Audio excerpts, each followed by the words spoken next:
दौरान अपना रुकसैक पैक करना एक साइंस भी है, आर्ट भी है। इस वीडियो में आप मेरे साथ देखेंगे how to pack your rucksack. Pakistan के एनवायरनमेंट के अंदर आप जहाँ पे नॉर्दर्न एरियाज में, हिमालयाज में जाते हैं, काराकोरम में जाते हैं, आपको लोकल वेदर सिस्टम बिल्ड होता है या मानसून के अंदर बारिश होती है। सो अगर आपके रुकसैक के अंदर की चीज़ें गीली हो जाएं तो आपकी रात पूरी डिस्टर्ब होगी, आपकी लेयर्स भीग जाए या आपका स्लीपिंग बैग भीग जाए। और ये चीज़ जहन में रखिएगा कि ये रुकसैक्स 100% वाटरप्रूफ नहीं होते। उसका एक तरीका होता है कि आप इसकी सबसे पहले वाटर प्रूफिंग करते हैं। वाटर प्रूफिंग का एक बहुत सिंपल टेक्निक जो मैंने 2007 में नॉल्स में सीखी थी कि आप एक बड़े साइज़ का ट्रैश बैग लेते हैं और उस ट्रैश बैग को नीचे तक आप ले जाते हैं, बिल्कुल बॉटम टच करके, और उस ट्रैश बैग को आप फोल्ड कर लें। तो इस तरह से ये आपका बेसिकली एक और एक्स्ट्रा लेयर बन जाएगी जो वाटरप्रूफ लेयर होगी। So now we are ready to put our stuff in this 70 litre nature hike. इसको समझने के लिए आपको जानना होगा कि इसके 3 मेजर कंपार्टमेंट्स होते हैं। आप इसकी बॉटम, सेंटर और ये मिडल और इसका top. Generally, based on my experience in outdoors, I prefer to put light, हल्के वजन के लेकिन बल्कि जिनका वॉल्यूम ज़्यादा हो, जैसे कि स्लीपिंग बैग, वो मैं यहाँ पे बॉटम पे रखता हूँ क्योंकि इस चीज़ ने मेरी कमर के साथ टच होना होता है। तो वो हार्ड चीज़ आपके बर्तन या आपका स्टोव होगा तो आपको हिट करेगा, आपको पेन करेगा। सेंटर में आप हैवी चीज़ें रखते हैं और टॉप पे वो चीज़ें जो आपने फ्रीक्वेंटली यूज़ करनी होती है। बैग पैकिंग करते वक्त फर्स्ट इन लास्ट आउट का फॉर्मूला जहन में रखिएगा। जो चीज़ सबसे पहले जाएगी वो सबसे आखिर में निकलेगी। सो इस वाटरप्रूफ रुकसैक के अंदर जो पहली चीज़ मैं डालूंगा that is my sleeping bag. Now you can see that this sleeping bag is in a compression bag. Compression bag का फ़ायदा ये होता है कि आप इन स्ट्रैप्स को पुल करके इस बड़े बल्कि स्लीपिंग बैग को छोटे से इस बैग में कन्वर्ट कर लेते हैं। सो मैं इस तरह से वर्टिकली इसके अंदर इसको पुश करूँगा और एक साइड पे ही इसको यहाँ पे खड़ा कर दूंगा ताकि साइड पे मेरे पास और स्पेस हो और मैं वहाँ पे और चीज़ें इंसर्ट कर सकूँ। So my sleeping bag is save. The next thing is a tent. तो this is a light weight 1 to 2% tent. तकरीबन 4 से 5 किलो इसका वज़न होगा।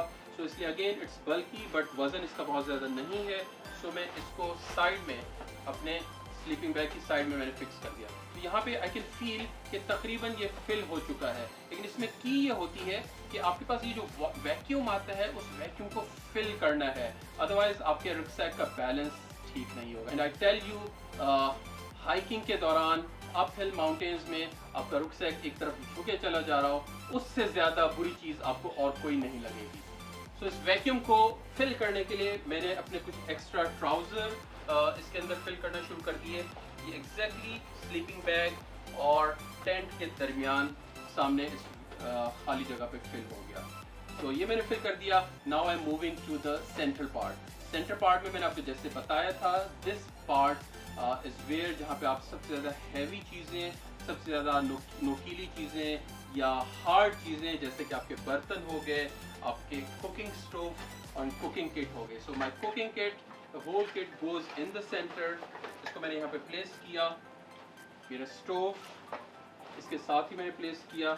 इसी तरह से जो मेरा गैस सिलेंडर है उसको मैंने साइड पॉकेट में रखा है। गैस सिलेंडर या आपका किसी फॉर्म में आपका फ्यूल आप बैग के अंदर नहीं रखेंगे। You can not afford sleeping with a sleeping bag जिसके अंदर से आपको केरोसिन की या गैस की स्मेल आ रही हो, तो आप हमेशा उसको बाहर वाले पॉकेट्स में रखेंगे। सो मेरी सेंटर लेयर के बाद अब मैं टॉप लेयर पे आता हूँ। मेरी जैकेट्स, मेरी क्लॉथिंग, और वो मैं इसके अंदर फिट इन करता चला जाता हूँ इस तरह से कि कोई भी खाली गैप आपको नज़र ना आए। आप ये देख सकते हैं कि this is nice and tight, कोई गैप, कोई वैक्यूम नहीं। इसी तरह से मैंने अपनी नेक्स्ट जैकेट, मैंने अपने नेक्स्ट कपड़े उसके अंदर स्टफ कर लिए और now you can see this is almost in a shape of a nice looking rucksack. So इसी तरह से मेरे जो फूड आइटम है मैंने सबको एक प्लास्टिक बैग के अंदर फिल किया। उस फूड को जो मैंने कुक करनी है अपने एक्सपीडिशन के अंदर वो मैंने यहाँ पे फिल इन कर दी। मेरी टॉयलेटरीज हैं, टॉयलेटरीज मैंने इसी तरह से टॉप के ऊपर रख के, और बिल्कुल टॉप के ऊपर my first aid bag and my rain jacket. My raincoat. ये दोनों चीज़ें बिल्कुल टॉप के ऊपर होंगी। And finally I got some reading stuff. तो आप जब कैंप पे जाते हैं you enjoy reading some nice books. तो मैंने अपनी बुक इसके अंदर रख के और अब यहाँ पे इस प्लास्टिक बैग को मैंने बंद करके और इसको जस्ट आप रोल भी कर लें तो उसके नतीजे में आपकी वाटर प्रूफिंग हो गई यहाँ पे।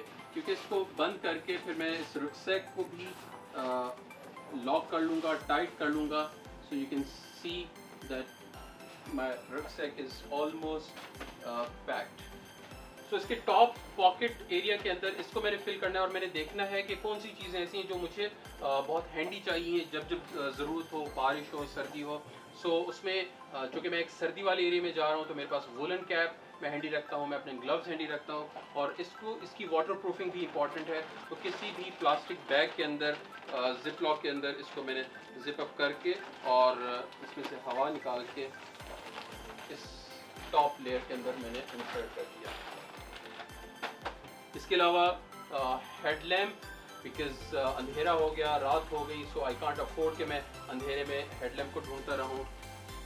सो इसी तरह से मेरा कंपास नेविगेशन के लिए I need it to be handy with me, वो मैं यहाँ पे रख दूंगा जी। और एक बहुत इम्पॉर्टेंट आइटम कि आप इंतज़ार नहीं कर सकते, यू कैन नॉट अफोर्ड कि आप टॉयलेट रोल ढूंढते रहें जब आपको कॉल ऑफ नेचर अटेंड करनी हो।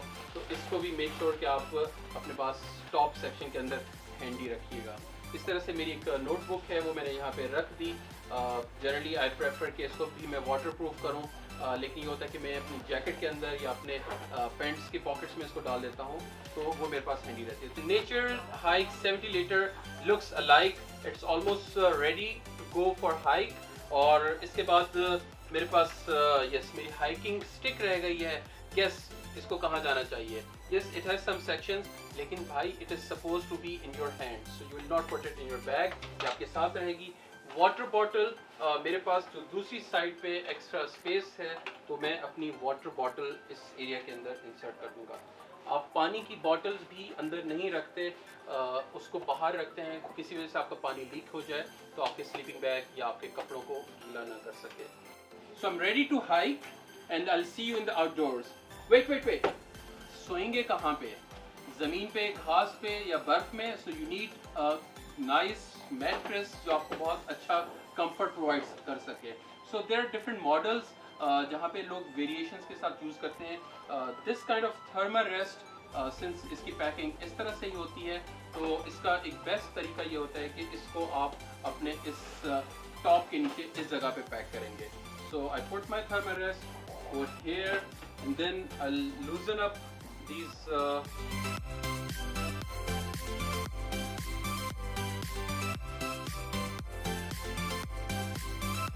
ओके। जब भी आप ये बैकपैक रुकसैक कैरी करके अपने शोल्डर पे डालना चाहें तो उसमें एक चीज़ का ख्याल रखिए, अगर आप इसको ऐसे झुक के उठाएंगे तो आपकी कमर में दर्द शुरू हो सकता है। तो उसका तरीका होता है कि आप अपनी बॉडी पोस्चर स्ट्रेट रखते हैं और इसको ऐसे उठा के आप अपने घुटने पे लेके आते हैं तो अपने घुटने से ही ये स्ट्रैप इधर और ये ऐसे। So this is how you put it on your shoulder ताकि आपकी कमर के ऊपर इसका वजन ना आ सके।